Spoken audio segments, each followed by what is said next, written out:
শ্রীনগর থেকে ৪২ কিলোমিটার দূরে অবস্থিত সুন্দর উপত্যকা ও ঝর্ণা বেষ্টিত আরেক শহর সোনামার্গ।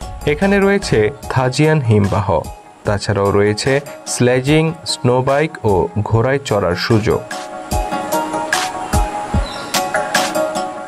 তাছাড়া কাশ্মীরে আরও বেশ কিছু জায়গা রয়েছে যা শহর থেকে একটু দূরে হওয়ায় পর্যটকদের ভিড় খুব বেশি জমে না, কিন্তু সৌন্দর্যের বিচারে কোনো অংশেই কম নয় এই বিচ্ছিন্ন এলাকাগুলো।